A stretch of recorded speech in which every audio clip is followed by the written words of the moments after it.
السلام عليكم صديقاتي وأصدقائي، مرحبا بكم في عالم الجريمة والحقيقة اللي كتصدم. القضية ديال اليوم على الحب والخيانة وكيفاش لهاد الحاجات بجوج تجمعوا والنهاية غادي تكون دموية. يلا وجدوا لي راسكم ويلا نبداو القصة ديال اليوم وقعت في تكساس، بالضبط واحد البلدة صغيرة سميتها أربا، كيعيشوا فيها حوالي 500 واحد فقط. المهم 5 من هاد 500 كانوا جزء من عائلة محبوبة بزاف سميتها عائلة كافي، مكونة من الأم سميتها بيني والأب تيري وولادهم 3، إيرين ومافيو وتايلر. وهاد العائلة كانوا محبوبين لسبب بسيط، هو أن الأب كان خدام في الكنيسة وكانوا متدينين، وحتى الأم والولاد بجوج كانوا كيعزفوا فيها. وإيرين كانت نجمة ديال العائلة، كانت كتغني، صوتها كان زوين بزاف لدرجة الناس فاش كيسمعوا يتأثروا كيبقاو يبكوا، وكانوا كيجوا الناس من بلايص بعاد حتى لديك الكنيسة باش يسمعوا صوتها. كانت هاد العائلة هي العائلة المثالية، أب وأم كانوا كيعرفوا الله ومحترمين، والولاد مربين مزيان. ولكن الحاجة اللي كانت أن بيني وتيري كانوا مزيرين على ولادهم، حتى أنهم ما كانوش كيخلوهم يمشوا للمدرسة، كانوا كيقراو من الدار حيتاش كانوا خايفين لا يأثروا عليهم الأطفال الآخرين. وطبعا هادشي ما جاش بلا سبب. كانت إيرين فاش دخلت المدرسة كانت واحد صاحبتها باستها بواحد الطريقة اللي ما زويناش.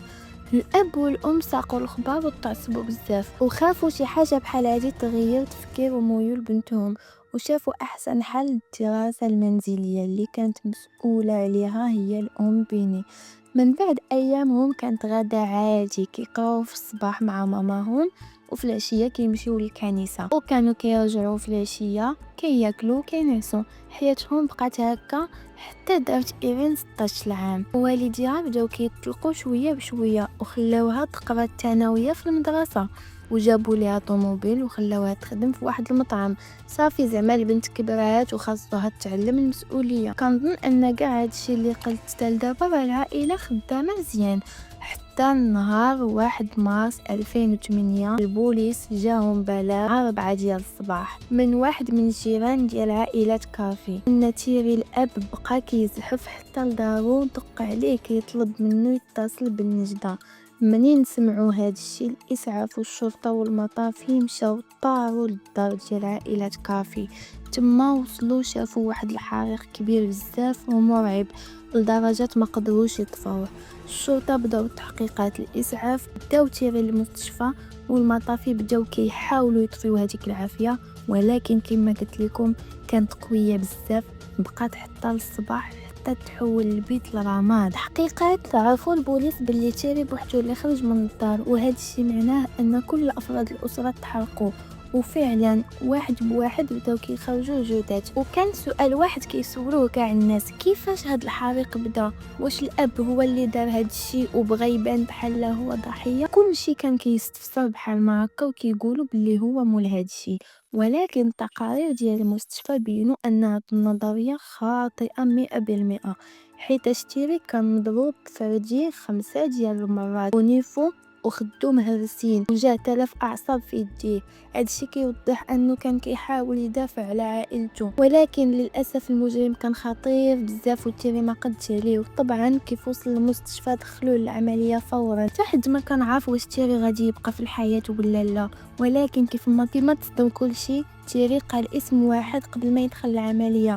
تيري ما قدش حتى يتنفس، ومع ذلك قاوم وقال اسم واحد اللي هو شارلي أوليكسر.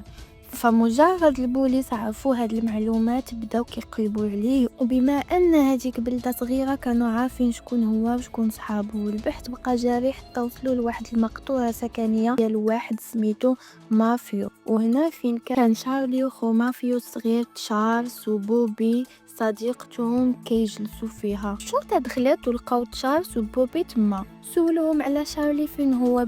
بجوج قالوا ما عارفينش، ولكن البوليس بقاو كيقلبوا في المكان وبان لهم باللي كان تما اكثر من شخصين. تما تشارلز وبوبي كيكذبوا، حاجه باينه. بقاو البوليس كيقلبوا شافوا واحد الحاجه مغطيه ببطانيه. قالوا لهم اشنو كاين هنا؟ قالوا لهم والو غير الزبل. وفاش حيدوا الغطاء لقاو شارلي وهز مسدس. ايوا تما قالوا ليه اجينا، واش عارف شنو طاري؟ راه واحد الدار تحرقات والشخص واحد اللي نجا منها قال سميتك.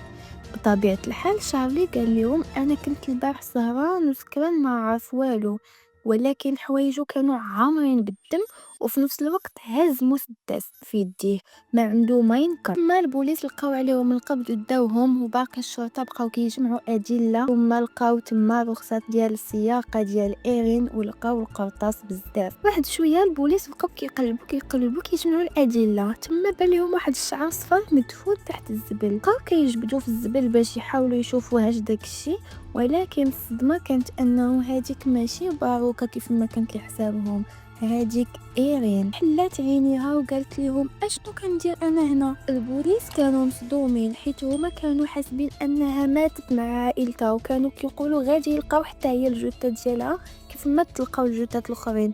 ثم سولوها واش عاقله على شي حاجه، قالت لهم عاقله على الناس لابسين الكحل والنار. من بعد قالت لهم هاد جوج كلمات وهي تسخف، وكان واضح للبوليس انها تخدرات وتخطفات من شارلي وصاحبه اكيد. تما مشاو البوليس كيستوجبوا في شارلي، وتما شارلي عاود قصه مرعبه بزاف. ايرين من بعد ما دخلت المدرسه تعرفات على شارلي اللي كان عنده 18 سنه، ومن بعد فتره دخلوا في علاقه.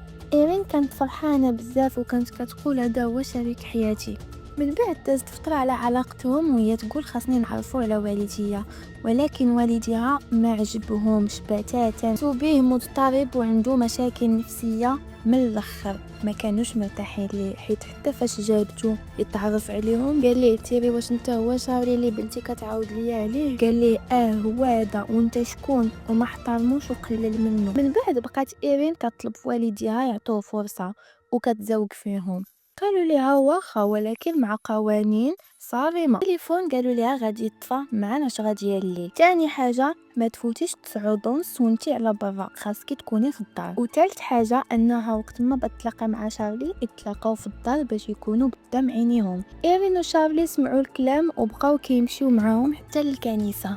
تما تيريح نقلبوا شويه، قالها هو شارلي كيحاول واخلاقه كتحسن، وهذا الشيء خلاهم يرتاحوا شويه، وهذا الشيء بقاو عليه لشهور. حتى من بعد بداو كيلاحظوا ان درجات ديال بنتهم في المدرسه بداو كينقصوا بزاف، وهذا الشيء ماشي من حدها حيت هي كانت متفوقه وبدات كتبعد راسها على والديها وكيبان ليها غير شارلي فقط. ثم بداو والديها كيقولوا صافي هذا الشيء كثر بزاف، خاصو يحبس هنا، هاد العلاقة خسرت لينا بدنا وناض صداع في الدار. تا بيني ضربات إيرين. من بعد إيرين خرجت من الدار. دازو غير ساعات قليلة إيرين رجعت للدار وهي تعتذر من والديها.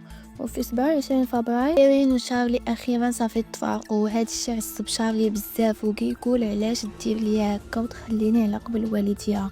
وتما خطط انه يقتل عائلتها كامله، يخلي غير ايرين باش تبقى ليه بوحدو. وهضر مع تشارلز صاحبو وبوبي واتفق معاهم على $2000 الى نفذوا معاه الخطه ديالو. وفعلا في واحد الليله في 1 مارس على الساعه 3 ديال الصباح قرروا ينفذوا الجريمه ديالهم، وبوبي هي اللي وصلتهم بالسياره حتى للدار ديال ايرين. تما شارلي وتشارلز دخلوا طلعوا للغرفة ديال تيري وبيني هي الأولى. وقعوا عليهم القرطاس.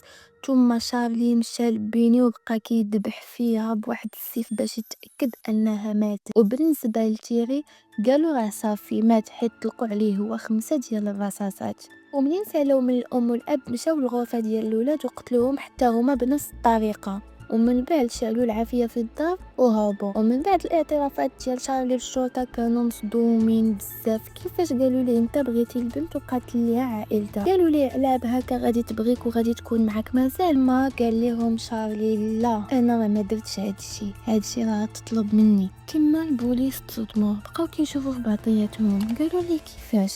قال لهم راه إيرين ما كانتش مخطوفة، راه في الحقيقة هي اللي خططت لهذا الشيء كامل، هي اللي بغات تهنى من عائلتها وتبقى حرة، وهي اللي اتفقت مع تشارلز على $2000 ماشي أنا. البوليس هنا تصدموا قالوا ليه ويلي بلاتي عاود لينا انت القصة الحقيقية. راك خبيتي علينا معلومات مهمة. وفعلا شارلي فاش تحط في امر الواقع لقى راسو غادي يمشي فيها، قال اجي نقول الحقيقة من الاول. وهاد المرة بقى كيعاود التفاصيل كاملة اللي كان خبا. اللي طان هاد الجريمة فعلا هو انهم فاش وصلوا كانوا غادي يلغيو المهمة، حيت الكلب ديال العائلة كان كينبح بزاف، ولكن ايرين هضرات معاهم في التليفون وقالت لهم غير تسناو. من بعد خرجت ودخلت الكلب للدار وركبت معاهم في الطوموبيل ومشاو لواحد الخلا ووقفوا وبقاو كيقولوا ليها شارلي وتشاس واش نتي متاكده انك بغيتي نقتلوا عائلتك؟ قالت ليهم انا بغيتكم تقتلوهم ومتاكده. قالوا ليها راكي ما فاهماش هذا الشيء. يلا قالوا ليها رجعوك وسوقي ليهم فلوس وجمعي كاع حوايجك وهربي معانا. قالت لهم لا، انا بغيت نقتلهم. قالوا ليها واخا اخوتك الصغار؟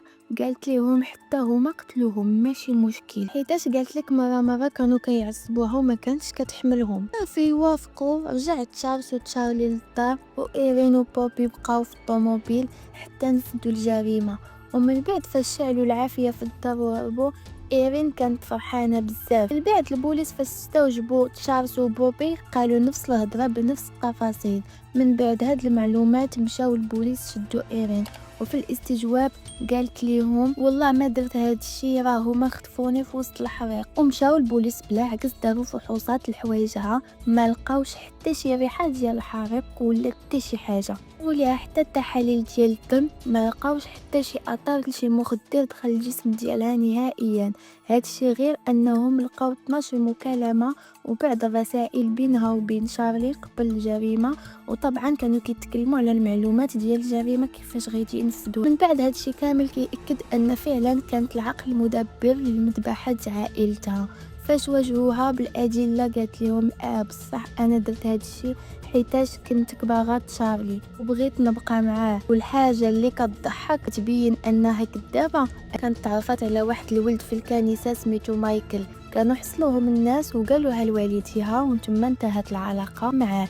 المهم مايكل فاش قال للشرطه وحتى الصحف باللي حتى هو كان طلبت منه يقتل عائلتها، يعني هي من زمان كانت تبقى باغا تقتلهم. بصراحه انا اللي ما بقى فيا من هادشي كامل قد الاب فاش فاق من العمليه فرح بزاف مسكين ملي عرف بنته باقا عايشه، ولكن في نفس الوقت الفرحه تحولت لكابوس منين عرف ان بنته هي السبب في هادشي كامل اللي طرا ليه ولعائلته. وفي الاخير تحكم على شارلي وتشاس بالسجن مدى الحياه بدون امكانيات الافراج المشروط، وبالنسبة لبوبي تحكم عليها ب40 سنة مع إمكانية الإفراج عنها إلى دوزات 20 سنة. أما بالنسبة لإيرين العقل المدبر تحكم عليها بالسجن المؤبد 2 المرات مدى الحياة، لكن عندها فرصة تعاود تقدم طلب الإفراج المشروط. القصة ديال إيرين كافي ماشي مجرد جريمة دموية، ولكن صدمة فين تقدر توصل النفس البشرية إلى فقدان الضمير، العقل والتربية المتوازنة. إيرين ما كانت ضحية حب، لكن ضحية تفكير مريض ورغبة في التخلص من أي حد كيمثل ليها قيد. بات من أكثر من شاب يقتل والديها حتى لقات اللي وافق. الرسالة اللي كتخليها نينا القصة هي أن الشر ما كيجيش غير من الناس الكبار، حتى صغار إلا ما تراقبوش وما تعلموش كيفاش يفرقوا بين الصح والغلط ويقدروا يوليو أخطر من أي مجرم محترف. قولوا لي في التعليق واش كنتوا عارفين هاد القصة من قبل، وما تنساوش تبارطاجيو الفيديو مع الناس ومع أحبابكم وخليونا نوصلوا هاد الرسائل قبل فوت الأوان. شكرا لكم بزاف، كانت معكم ايمان، كنتمنى انكم تشجعوني، انا عاد يلا باديه وكنتمنى تشجيعاتكم. شكرا لكم، باي، love you all.